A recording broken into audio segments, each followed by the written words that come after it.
And the thing that I said about Kris was he's always called me his brother, not his stepbrother. And I said in my speech, that means a lot to me that he said that you'd call me your brother.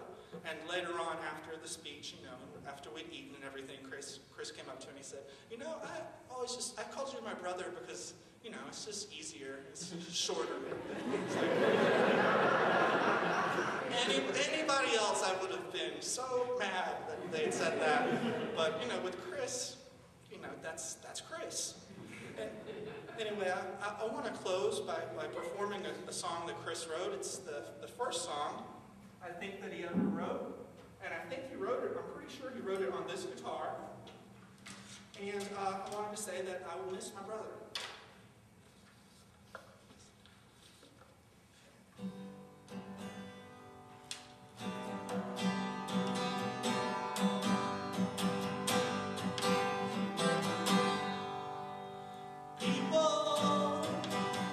Walk down my street so late at night. People look like they're itching for a fight.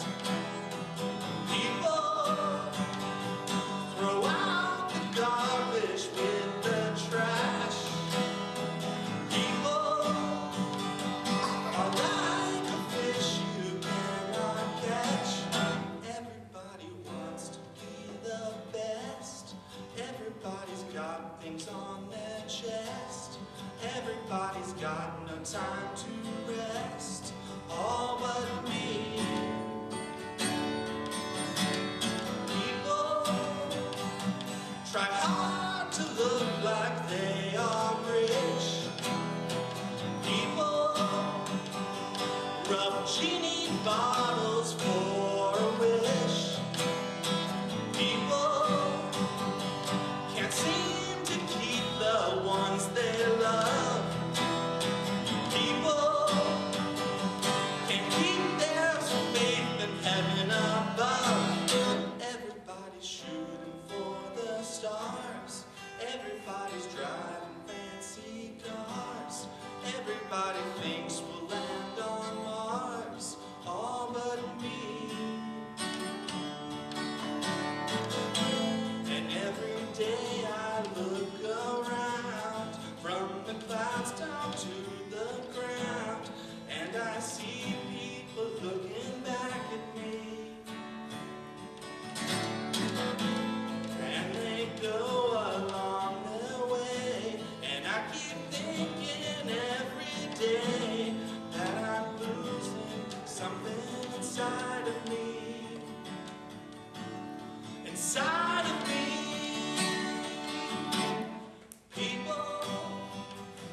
Forget the past as if it's dead. People keep putting guns up to their heads. People have hopes and dreams locked up inside.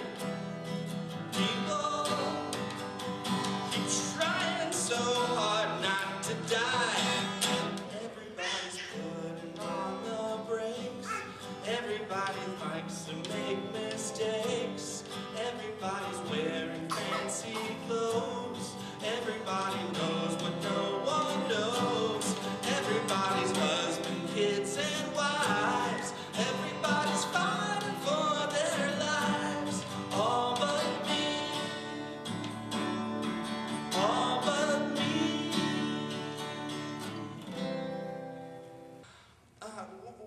Talking of high school,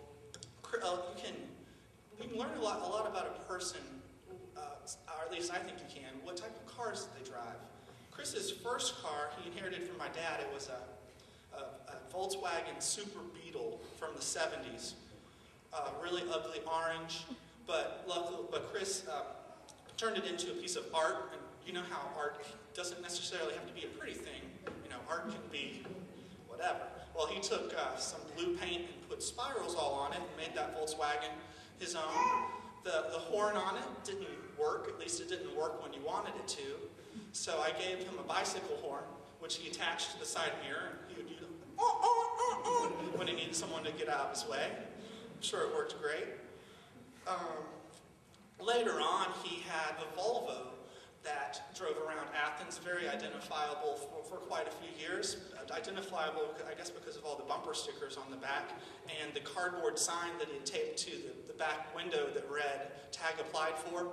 That stayed there for about 2 years. And if you know Kris, I've always been jealous of him in a lot of ways. He had just, in so many ways, just luck was on his side a lot, and he was likable. He went 2 years without ever getting a ticket with that cardboard thing, no tag on his car. I had a tag on my car, but the little sticker expired, and within a week, I had a ticket. So anyway. In college, we were roommates for a while, and before we became roommates, I was kind of worried about it. I was thinking, well, Kris, is he going to be able to pay the rent on time, or is he going to remember to pay it? Is he, what kind of roommate is he going to be? Is he going to be too messy for me? I don't know. But it ended up being a pretty good situation, and he was almost, I'd say, an ideal roommate, and surprised me. He was very tolerant of things that I would do. He was reliable. I could come in every day. I'd know that on the stove there was going to be a pot full of hot dog water. I still to this day don't know whether it was the same hot dog water every day or whether he dumped it out and then put new water and just boiled more hot dog. I don't know. I had a pit bull puppy that I just had all of a sudden, and any other roommate would freak out. Puppy in the apartment, pit bull in the apartment. Why didn't you ask me? Kris was like, oh, cool, a dog. And then the pit bull, we kept her in the kitchen because she wasn't potty trained yet, and came back while I was at work, came back from work, and she had torn up every bit of the tile on the floor. So we had no tile in the kitchen, and Kris, being who he was, just rolled with that too, didn't say anything about it, didn't care. There was one time when we were sharing that apartment toward the end where I was asleep, and in the middle of the night I heard this just a hissing kind of sound, and I got up and went into the living room, and there was about an inch or two of water just all in the living room, all in the kitchen. And I yelled for Kris, and I realized he'd been awake the whole time, and he came out and he was like, oh, I've been wondering what that hissing sound was. But the washing machine hose had broken, it leaked for like an hour, sprayed everywhere. I wanted to focus today on the living that Kris did, not the dying, because really he did seem to live life and enjoy life, and I think of anybody that I've ever known, he was in the moment more than anybody else I've met. I've been glad for him, the way he got married and had a baby and just matured over the last years. I've really been glad and proud of the person that he is. At my wedding rehearsal, I gave a speech. It's kind of similar to this one. I was, nervous, and everybody was like, "Oh, you do public speaking all the time, don't you? You're a teacher." I'm like, "That's different. They're kids, and they don't listen."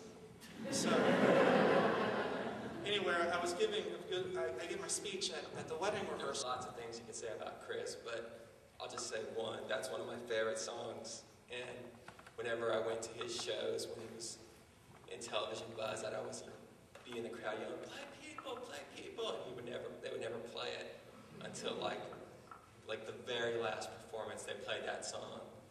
And he even let me sing a few lines, which was like a lot of fun for me. So, one of my friends was actually joking that I should shout people today, but I was like, that'd be totally inappropriate. I would never be so rude to do something like that. So I want to thank you very much for performing that song. It really makes my day. Thanks a lot. It's true. Kris was really funny. He was incredibly brilliant. Like, we'd be fans of something, like Dolomite. I'd be like, you remember that one part with the dude? And he'd like quote the whole fucking scene. And it was amazing. Like, his capacity for just loving things and remembering them. And it was amazing. But the thing that I wanted to talk about was, when you were around Kris, he made you feel like you were the funniest person in the entire world. I mean, his laugh, when you got him laughing, like, you could just start riffing and stuff and keep him laughing for like 2 hours. He would delight in you, and I feel like he made other people feel that way too.